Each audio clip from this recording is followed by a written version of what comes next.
Pemirsa, pemerintah terus memperluas pemberlakuan pembatasan kegiatan masyarakat atau PPKM darurat di luar Pulau Jawa, Bali.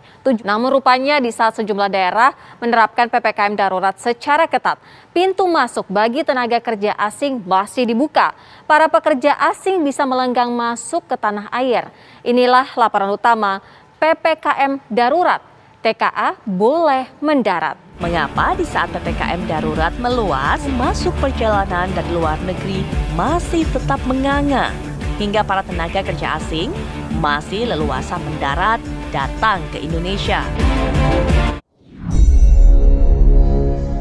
Wah, seru nih sahabat Newmind informasi kali ini. Tapi ini bukan informasi laporan ya. Ini fakta lapangan yang kita bisa lihat langsung. Untuk bukti, bagaimana kalau Anda ada waktu pakai double masker, full disinfektan, kita ke Bandara Soekarno-Hatta yuk. Saat ini ketika PPKM dilaksanakan, kita beramai-ramai ke Bandara Soekarno-Hatta di atas jam 12 malam. Ini syarat sekali lagi, di atas jam 12 malam. Di saat banyak dari warga sudah istirahat, kita akan menyaksikan tumpukan orang di antara 300 sampai 500-an orang yang tidak bisa berbahasa Indonesia ada di sana. Kebanyakan menuju Sulawesi seperti Manado, Kendari, bisa juga langsung ke Morowali dan lain sebagainya. Ada pertanyaan sederhana dari kaum Newmind yang sederhana juga cara berpikirnya. Mereka dapat izin dari siapa orang-orang yang tidak berbahasa Indonesia tersebut? Mereka dapat fasilitas apa? Siapa yang memudahkan mereka tanpa karantina, tanpa tes antigen lagi, tanpa tes PCR lagi dan lain sebagainya di wilayah Indonesia yang mana nantinya mereka naik pesawat komersial bersama warga negara Indonesia. Lalu mereka bersama warga negara Indonesia yang ketat ikutin aturan vaksin antigen PCR, sekali lagi akan satu pesawat selama minimum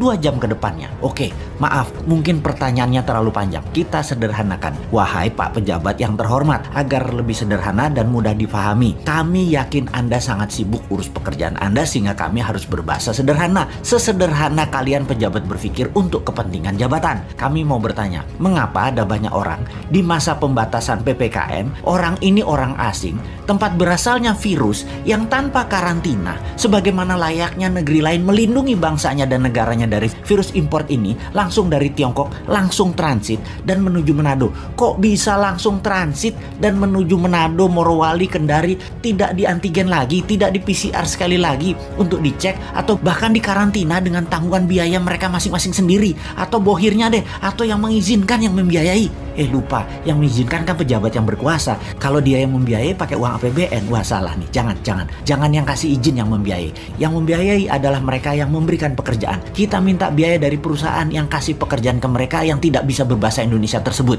Oke. Sebentar. Kok yang memberi pekerjaannya tidak memberi pekerjaan ke warga negara Indonesia ya? Kayaknya mereka yang hadir itu semua buruh kasar deh. Bukan white collar atau manajer ke atas deh. Kan di wilayah smelter itu semua pekerjaannya terbanyak adalah buruh kasar ya. Bagaimana ya jika diberikan pekerjaan ke warga negara Indonesia, mungkin ditambah belajar sedikit aja, mereka diajari 3 bulan aja, jangan-jangan mereka lebih mahir tuh daripada yang impor tadi. Lupa, yang beri izin bukan pejabat yang cinta tanah air, jangan-jangan, tetapi cinta cuan asing. Dan sekali lagi, tindakan itu dilindungi terus dengan pasukan buzzer. Untung ya pinter mereka itu dan punya budget lagi untuk bayar buzzer pencipta kebencian itu. Satu lagi baru ingat, ada pakai duit yuan di situ, harus dibayar ke warga Tiongkok supaya yuannya nggak kemana-mana. Jadi warga negara Indonesia dapat apa sebenarnya? Sudah tanah airnya dikeduk, duitnya nggak dapat, warganya nggak dibikin pinter, pekerjaan nggak dapat, lalu kita dapat apa? Lupa, kita dapat juga, yaitu kita dapat tai sama kencing orang yang tidak bisa berbahasa Indonesia itu. Mantap.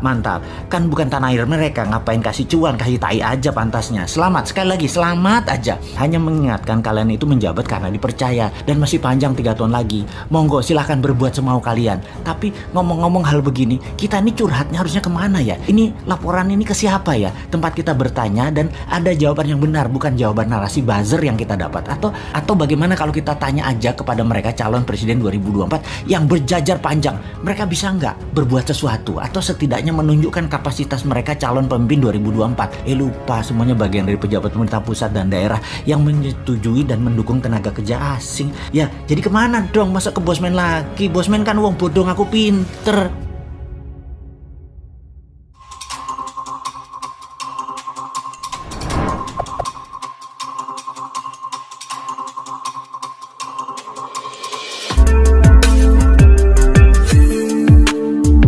Semua orang asing yang datang ke Indonesia itu harus punya vaksin card. Jadi orang yang sudah divaksin paling tidak 1 kali, 2 kali malah kita bilang, maaf.